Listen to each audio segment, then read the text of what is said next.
Welcome to the Vancouver True Crime podcast. So in this podcast, I'm going to do kind of an overview of what I plan to do in the next upcoming podcast. It's been a while since I put a podcast, and I kind of have a direction and a focus of what I would like to do with this podcast and putting out quality content for you to listen to. So why should you care about crime in Vancouver if you're not from here? Well, there's quite a lot of it. And I think Vancouver is a cautionary tale for a lot of cities. And I know every major city has a lot of crime, and especially large American cities. And I don't know how Vancouver crime would compare to somewhere like Detroit or Chicago or even New York City. But these are cities that are quite a lot bigger than Vancouver. But see, the difference between Vancouver and those cities is that Vancouver is a relatively small place, meaning that if you take the entire city of Vancouver, which is like the city limits, it's barely scratches over 1 million. I think the city of Vancouver is probably about, I think about 600,000-700,000 people, not even 1 million. But then if you take the whole Metro Vancouver, like all the suburbs and the whole surrounding area, you get about 2 million people that are pretty spread out in quite a large area. Now, if you take that small population, most of the people in Vancouver are very law-abiding, hardworking, honest, good people.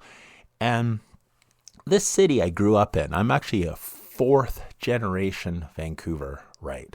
My mom's side of the family are from Iceland, and they moved to Vancouver in the early 1900s.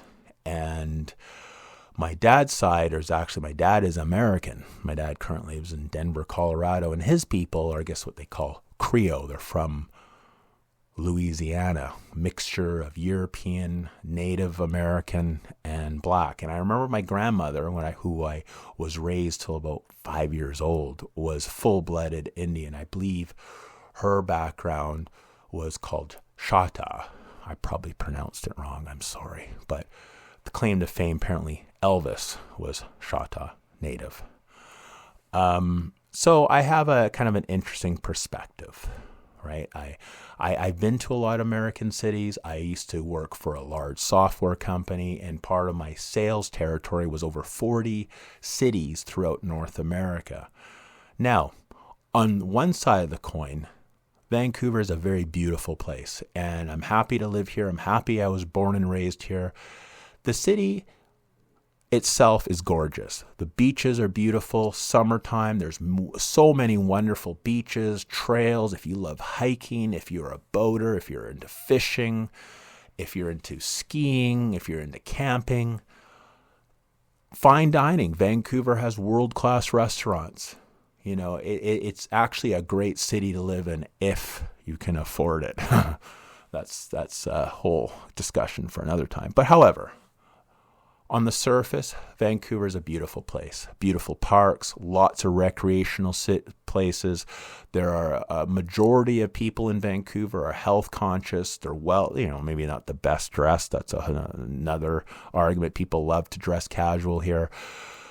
But there's a lot. You go online, they're saying, Vancouver people are kind of snobby. And it's not really the case, because I'm from here. I understand what's going on here. People in Vancouver have they have a shell. They're kind of icy. But once you break past that, you can build really quality friendships here. But there's a lot of crazy people here. There's a lot of... See, the city, it's almost like it's two cities.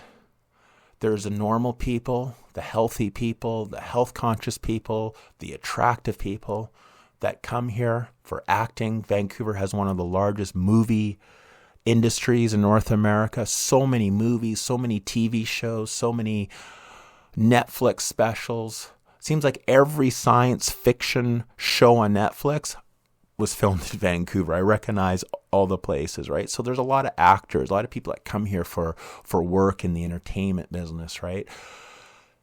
So there's that Vancouver. There's a Vancouver I call this one Vancouver the Beautiful. The Vancouver as I said, my territory, I used to travel to 40 major cities throughout North America. I was always happy to come back to Vancouver. I spent some time in New York. I love New York. New York, of all the cities I've been to, had the most impact on me. Like the city that I think about, oh, I'd love to go back there. I want to go back there. But hey, New York is kind of grungy. It's kind of dirty. You don't see a lot of green stuff. And when I came back to Vancouver, the green, the fresh air, the quiet, the tranquility was just so overwhelming from a place like from New York. So on the surface, there's this beauty, this greenery. Like I said, I don't think there's a better place in North America if you are an active, healthy, outdoors, athletic person. It's a gorgeous city. The neighborhoods are amazing. There's so many diverse neighborhoods. People tend to get along pretty good here. There's a lot of community here. There really is. There's a lot of great community here. There's people that pull together during hard times. There's neighbors that help each other. When someone's in need, people will pick up the pieces. But then on the other side, we're talking about the beautiful Vancouver. Now I'm going to talk about the ugly Vancouver. And the ugly Vancouver is kind of like underneath the surface. There's a lot of mental illness here. See, the thing is that Canada is a relatively cold country, especially in the wintertime. And a lot of people with mental health issues or drug addiction or just kind of like the underclass, they migrate here because they think it's a warmer climate. They think it's going to be easier here, and it's not the case because Vancouver's not an easy city to break into. You got to know people. You got to have a bit of a, in. It's just the way it is. It's a small community. It's a small city, right? And sometimes it's not the most friendly to outsiders. It is what it is. And so if you come here and you have no money, and you have mental illness and you have an underlying drug addiction, you're going to get marginalized pretty fast. And what's happened is that, think of it as like the last stop at the train. So let's say you're from somewhere, let's say from Toronto, right? And you have a drug problem. Maybe you effed up a lot in your city and you burnt some bridges and saying, hey, I'm going to go to Vancouver and start again. And I've known people that have done this. They come here. And first of all, they're shocked at the sticker price of what rent is. That cost of living is high, right?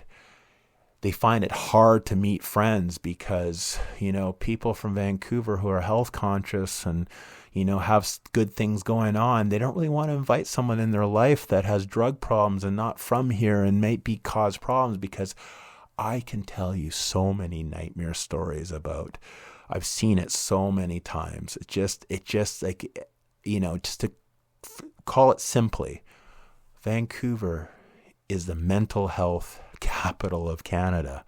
Most therapists, most psychiatrists, most patients. There's a lot of people that have underlying mental illness, a lot of outpatient programs, a lot of people that come here and it's not what they expect and they get marginalized. Then, Vancouver the ugly. The availability of drugs is nowhere like I've ever seen anywhere in the world. And I know drugs exist everywhere, but nowhere have I ever seen an open-air drug market in a 3-block radius like Hastings Street where I can score crack, heroin, fentanyl, pills, meth, probably in 30 seconds. Could walk down the street, hey, got meth, got it, boom, someone will have a handout. Like it's an open air drug market. So if you're a recovering addict, maybe you had a drug problem in the past and you come here and maybe that job didn't work out, like you said, because there's a lot of bullshit here too. No, maybe wrong, right? We'll break this down. People come here. They're not prepared for how expensive it is. They're not prepared that, hey, these Vancouver people seem a little cold. No, the Vancouver people are just weary because they've been burned. They've been, trust me on that one. They met someone, and then next thing you know, they have a problem in their life that they don't want to deal with, and so it makes people kind of more standoffish to new people, especially people that party and do drugs and things like that. In Vancouver the ugly, you can get drugs really cheap, and guess what? Now you can make lots of friends. Now you feel welcome because you have drugs and you're generous with them. You're going to make lots of friends, right? So to put this in perspective, I probably was more of a binge drinker rather than a binge drug user. I've used drugs in the past, but I don't use them now. Smoke a little weed, but don't really do anything like I don't even drink alcohol anymore. I had a lot of very high-paying jobs. I worked in the IT industry. I worked in the stock market industry. And a lot of times after work, you'd go out to blow off steam, decompress, and you'd drink heavy. And I found I was always the person that seemed to be the most generous when I was drunk. Boom, I had all these friends around me buying rounds and rounds of drinks. I felt like I had all the friends in the world. Stop doing that, those friends disappear, and now you're lonely. So that just gives you perspective, right? So drugs are very easy to get. Then what happens to a lot of people here is they get in over their head. They can't afford their drugs anymore. They can't afford their rent. And they get themselves into a crisis situation and they end up homeless. They end up on Hastings Street, or they end up in one of these awful hotel rooms that are full of bed bugs. And now to cope with that, they're doing harder drugs. It's a cycle I've seen so much, right? And if you went down Hastings Street and you took the majority of the people there, I would say at least 25% more, and I'm just doing a guesstimating, I have no statistics, but I would just, from my understanding, I would say a majority of those people are from out of town. The reason why I say that is that I have a friend that's a social worker, and a lot of his clients are from people out of town. And it's one of the things that the ministry does, or Ministry of Social Services, they like to send these people back on one-way bus tickets because other jurisdictions in Canada send their people here with one-way bus tickets. So it's like all these different jurisdictions and cities are sending all their unwanted by one-way bus tickets. But also with that, you're getting sex offenders, you're getting drug addicts, you're getting people evading the law, you're getting all kinds of problems. And again, there's this perception. Vancouver's beautiful. Vancouver's awesome. It's like the California of Canada as far as weather goes, right? Maybe not so much in the wintertime, but the weather's pretty mild here compared to the rest of Canada. So it attracts a lot of people for the wrong reasons, or people that come here for the right reasons and they get in over their heads with drugs because the drugs are so available, right? And then there's a crime aspect. So in Vancouver, the beautiful, people are pretty law-abiding. They don't get involved in drugs or crime or anything of that nature. But then there's the Vancouver, the ugly, that comes here specifically because our judges are pretty limp-wristed. Like in the later podcast, I'm going to break down some cases that are just so outrageous that you're just not going to believe. So typically in the States, right? So I'll give an example. As someone who I spoke of, and if you go to my Instagram page, you probably could find my friend Kevin that I posted about. Maybe I'll repost again about him again. I actually want to do a podcast specifically on him. Maybe I'll do that in the next few podcasts. But anyways, my friend Kevin I grew up with, who had all the potential in the world. He was an actor. He got A-list. He got top level acting gigs, like where he had lines, and he could have really went far with his acting. He was good looking. He was into martial arts and boxing and working out, and had a really great physique. But he also had a serious drug problem. And one day, when he couldn't pay for his drugs anymore, he started robbing people. He started doing armed robberies. Well, in the States, he would have gotten 10 years, and he probably would have went to a pretty serious prison. Here, he got 5 years. He was allowed to leave the prison and work at a sawmill where he made over $20 an hour. And when he got out of jail, he had over 30 grand saved up in cash and was able to start his life. But then this led him going back in the cycle of drug addiction. He ended up dying of an overdose. So anyways, that's a whole nother tale. So the point is that if you are a criminal, and this is a good place to operate from, because our federal government is relatively weak compared to the states. Like going up against American federal government, you are not going to win most of the times. I think the federal government in the states has like a 99, a 90 something conviction rate. I don't know what the is. I don't think it's that high in Canada. And the judges are probably not going to give you as heavy as a sentence if you are, and we're talking like if you're a major criminal operation, right? If you go, like say, for example, let's say you're like, say, Asian organized crime. Most Asian organized crimes, they don't F around. They'll just execute you, right? If they want to get rid of you, they will. Here, you'd be able to afford the most best attorneys. The legal system definitely favors, the defendants if they can afford, top level legal counsel. I've seen it, and I will break this down in further podcasts, but I'm talking high level here, right? So just like in banking jurisdictions, right, there's companies that will move their corporate location to get better tax breaks, like, places like Delaware or the Virgin Islands or Cayman Islands. Like there's jurisdictions where you will move your company assets so you can save on taxes and, you take advantage of loopholes and blah, blah, blah, right? So think about if you're a criminal organization. There's a place called Vancouver where the judges are pretty lenient. The sentences are not very high.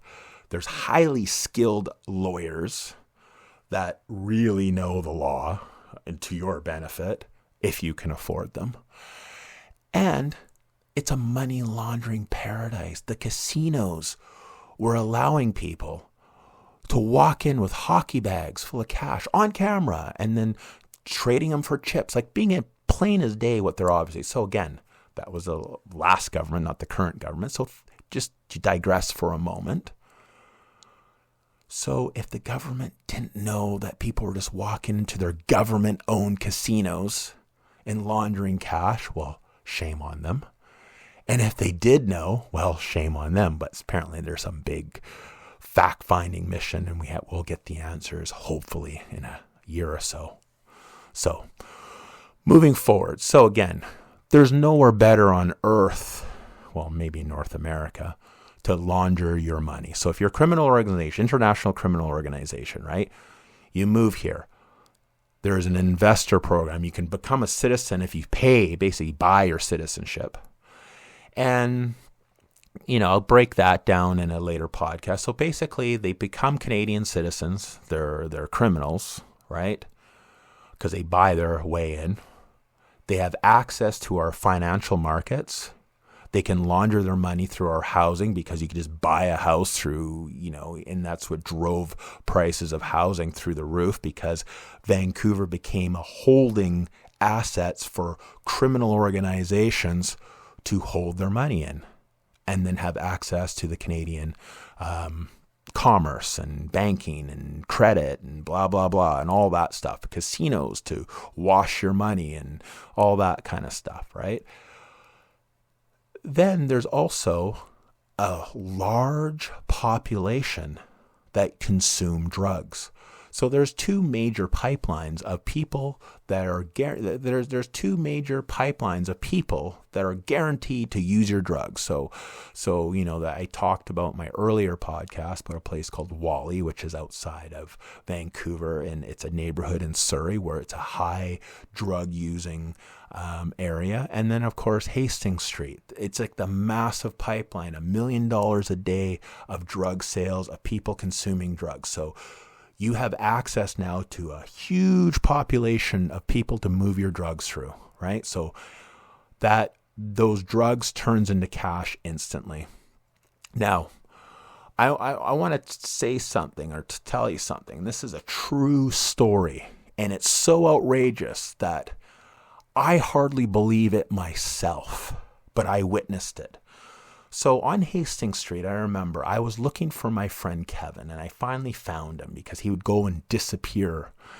And I found him in this area called Pigeon Park. And Pigeon Park is kind of like a rough area where a lot of people drink there. It's like a drinking spot, people drinking booze and, of course, using crack. So I found my friend Kevin at Pigeon Park, and I said, okay, I'm going to take you home, right? Time to go home. And he said, I just need one more piece of crack, because he was smoking heavy crack at this time. And we'll buy some crack, and then you can take me home, because I need some drugs to wean off. I can't just go cold turkey. And I'm like, okay, whatever. And he goes, and I want to show you something that's going to blow your mind. I'm like, okay. So we're walking up Hastings Street, right? Kind of closer to, I guess, the Pender, like more around Pender, I believe.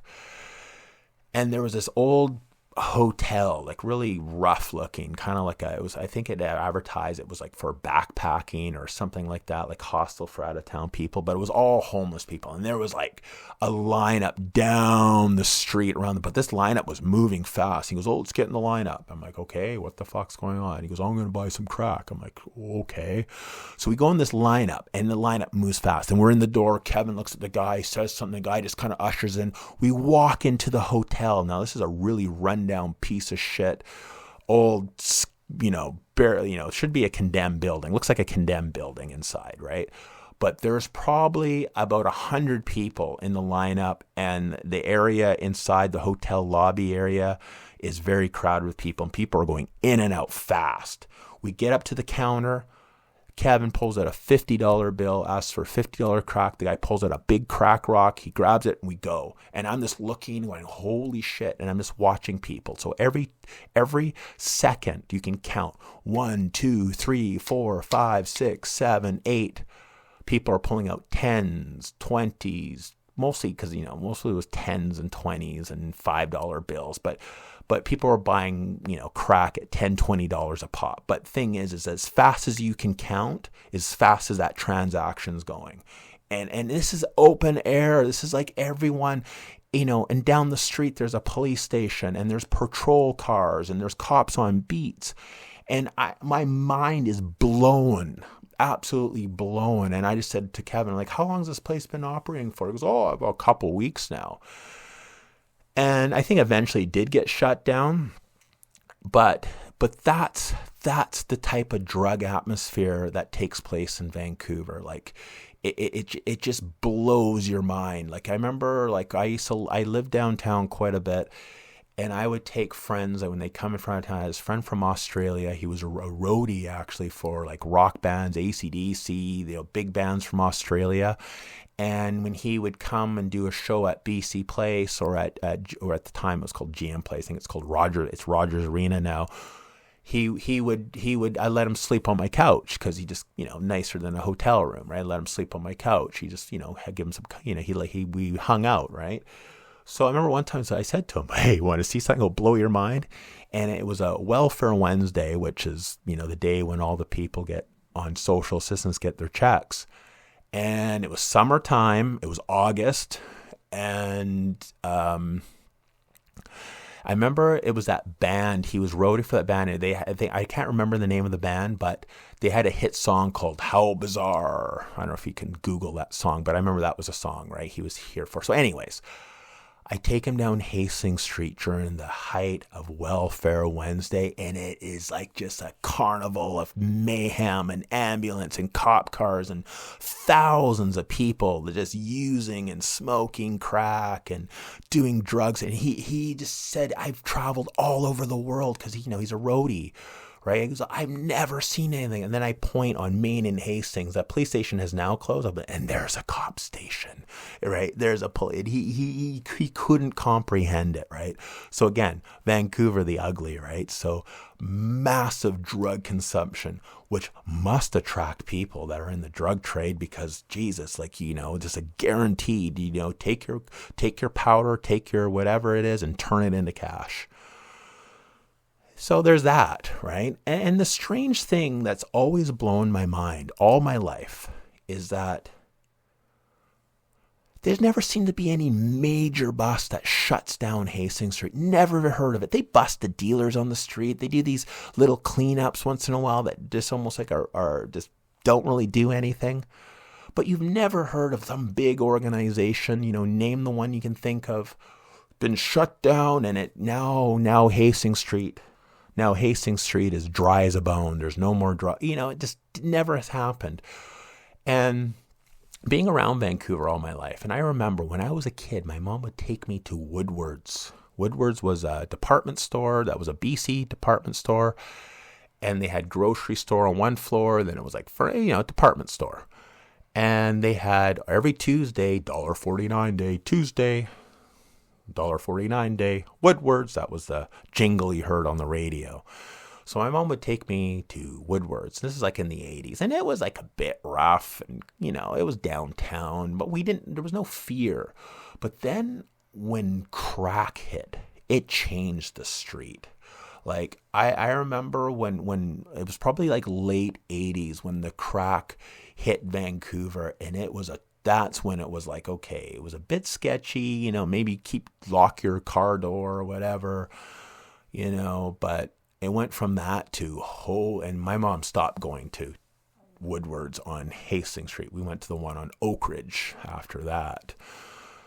But yeah, when crack hit Vancouver and Hastings Street, that was a game changer in my opinion. Like as especially when I talk to old timers and like maybe old, like remember I know an old biker, he's telling me like back in the 70s, they'd go down to Hastings Street and they'd get this stuff called wax. I don't know, apparently it was some type of speed or something that they did. He used to always talk about that, or but I think downtown, that area was more known for rubbies, as my mom would call them, like alcoholics, hobos, people that would drink, like, cheap wine. It was more like that was more Hastings Street where people would drink, and I think there was always heroin, but I think typically the heroin people would just buy their heroin, then kind of go indoors. You didn't see the epic street life with cocaine, because now they're not sleeping. They're like, and they constantly need another hit. And so that was a real game changer as far as like the dynamic of changing the scene of Hastings Street. And then with that became more girls or more women getting desperate because they were getting hooked on cocaine and more of the harder drugs. And then they started doing prostitution, and then that attracted the predators, and then the creeps that would target these women because they were desperate for drugs or dope sick, and then they were selling themselves for very cheap. And the other interesting thing to consider about Vancouver too is Vancouver's always had a high rate of prostitution. Like when I was a kid, I remember there was lots of prostitutes along East Broadway, which is kind of not the downtown, but there was lots along East Broadway. Because I remember my brother got a job at some government warehouse. It was like kind of like East Broadway and Fraser Street. It was like a government warehouse. It was called the Election Branch. I guess they had it was a warehouse that had all the paperwork for upcoming municipal and BC elections. And in the summertime, they would open the doors because it would get really hot. And I remember one time me and my mom went by to give my brother his lunch, and there was all these really like cracked out prostitutes in bikinis like trying to go in, and they're like, they'd actually walk into the warehouse and try to get a trick from the men working there, right? So this was kind of like 80s, right? So this is like when the cocaine really started to hit. You started to see this kind of stuff where you never saw before.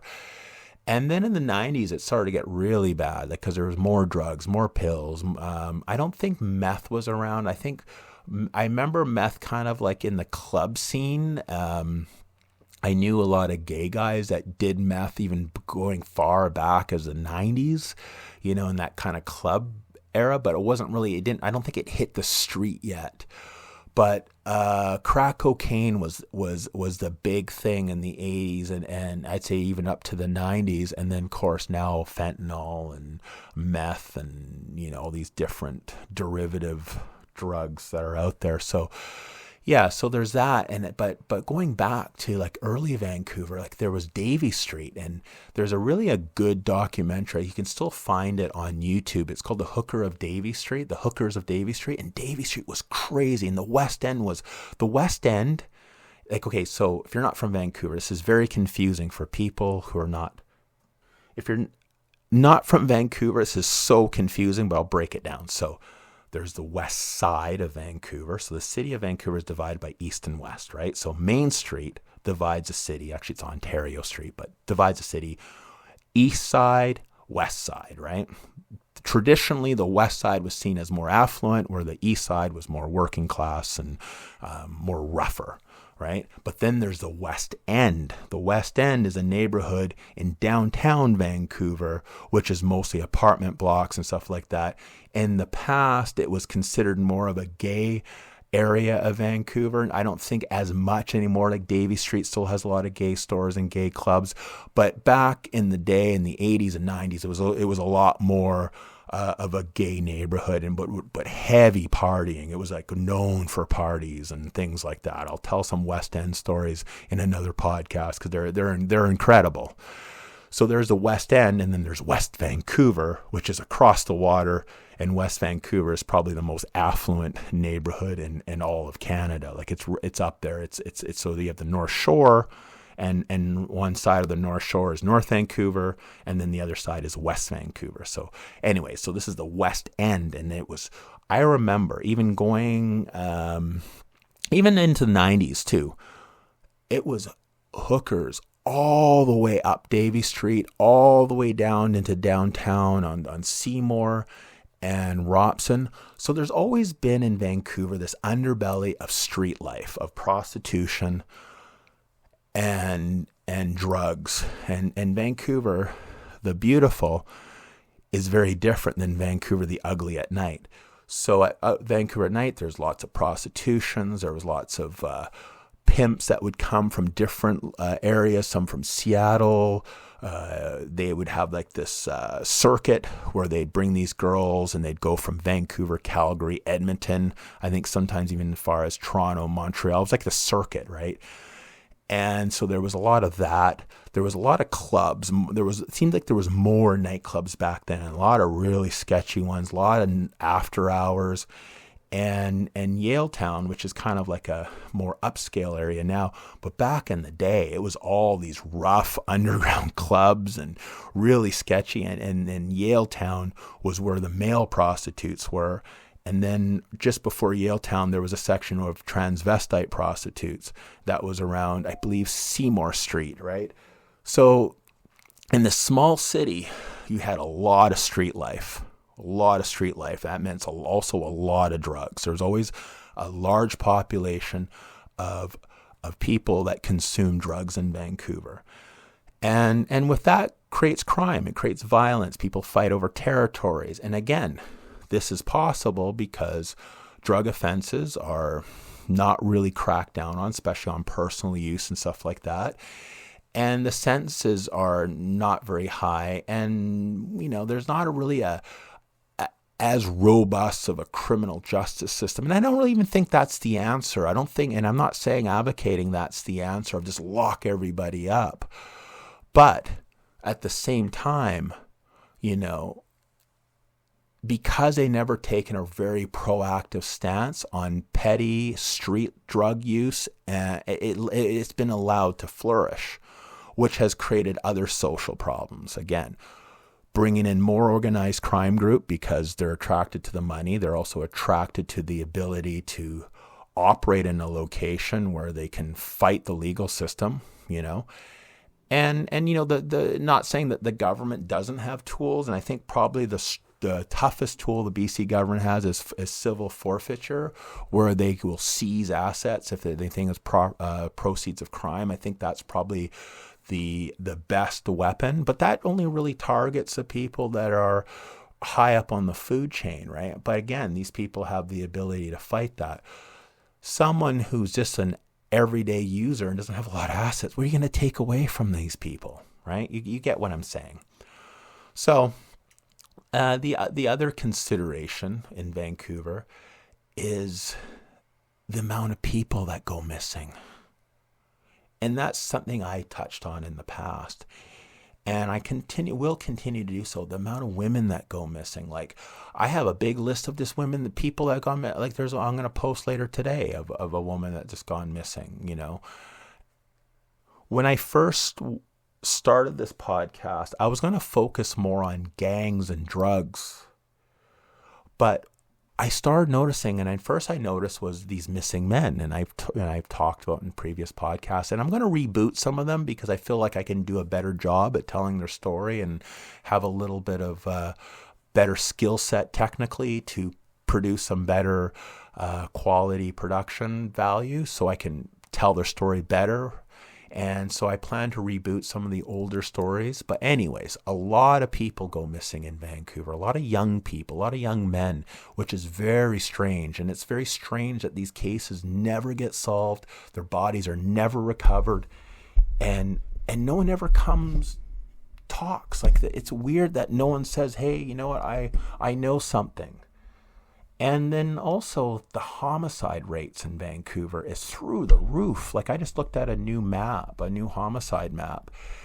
And at my last count, there's this is over a decade, over 500 unsolved homicide cases in Metro Vancouver, which is just astounding. It's just mind-blowing.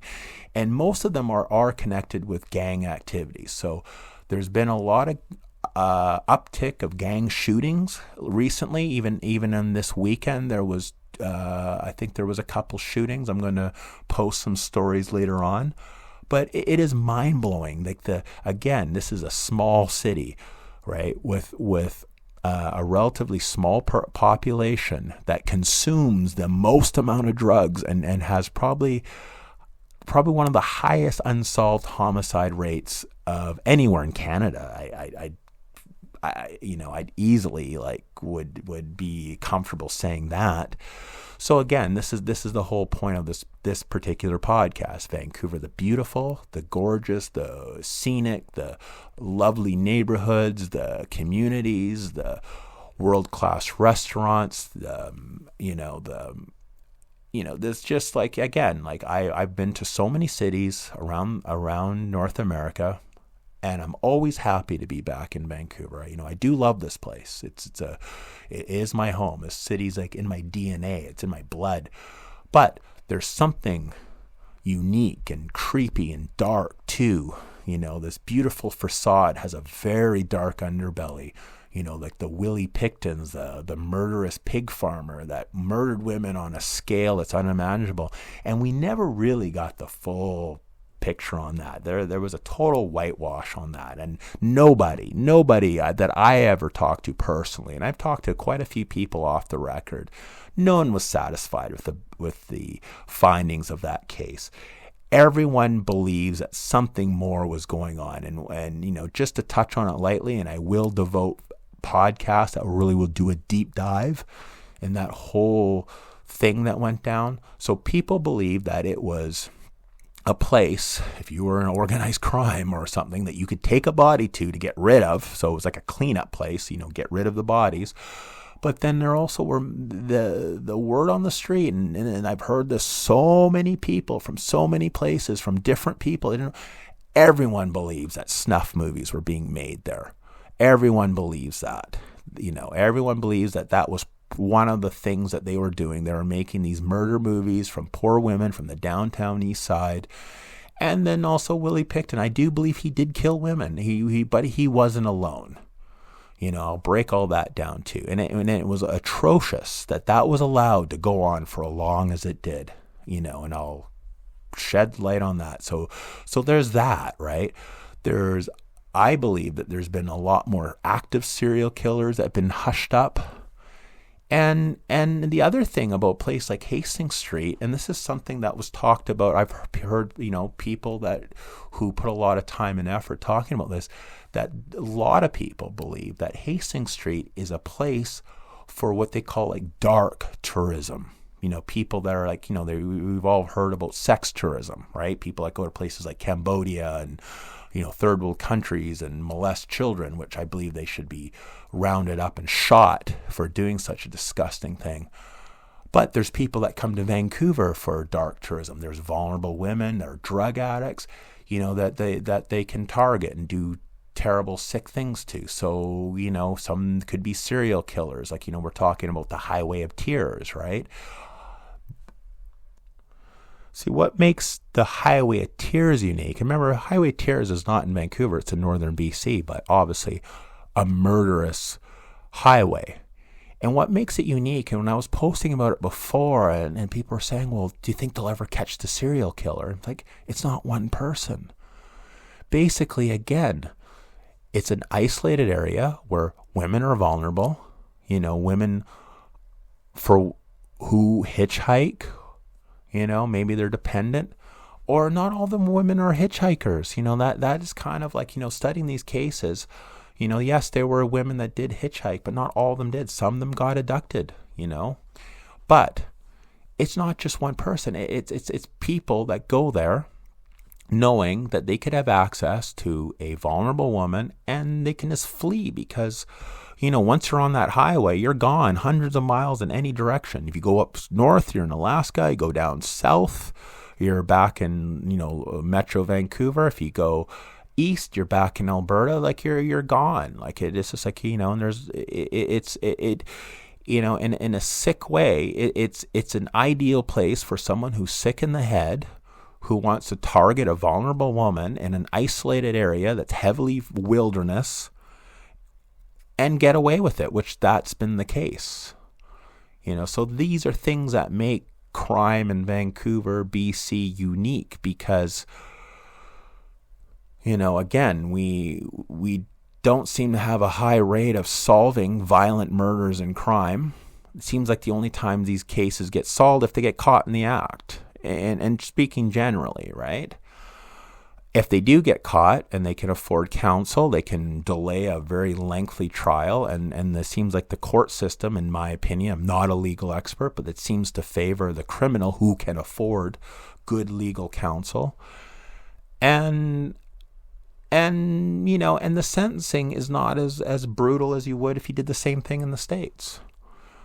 And the jails, for the most part, I've known quite a few people that went to jail and, they did quite well there. If they were smart and, they kept out of trouble and stuff, they can actually do quite well. Like my friend, I said, Kevin, he went to jail and he worked in a sawmill off the prison grounds and made a lot of money.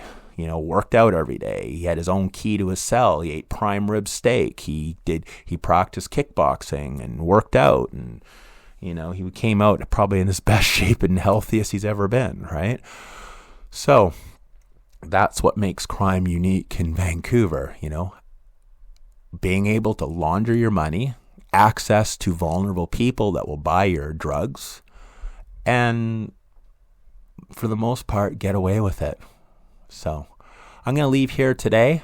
I will be producing more podcasts on a regular basis. I want to appreciate everyone who supported me this far. It means the world to me. I've gotten so much great feedback and positive interaction with people, and I really appreciate each and one of you.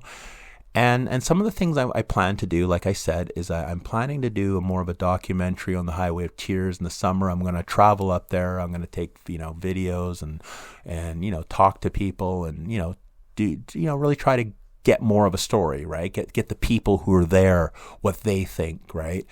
I plan to do more video. I'm started a YouTube channel. I haven't posted anything yet, but I'm going to be posting stuff also on YouTube. I will be doing a regular podcast. I'll try to do a podcast once or twice a week. And I'll be putting out a lot more videos, just a lot more short videos and this kind of current events and things that are going on too. So I'll be doing a lot more regular posting as well. So if you have any questions, feel free to directly DM me. I'm always happy to talk to people. And I'm always happy to interact with you. And I hope every one of you have an awesome day. And thank you so much. Have a great day.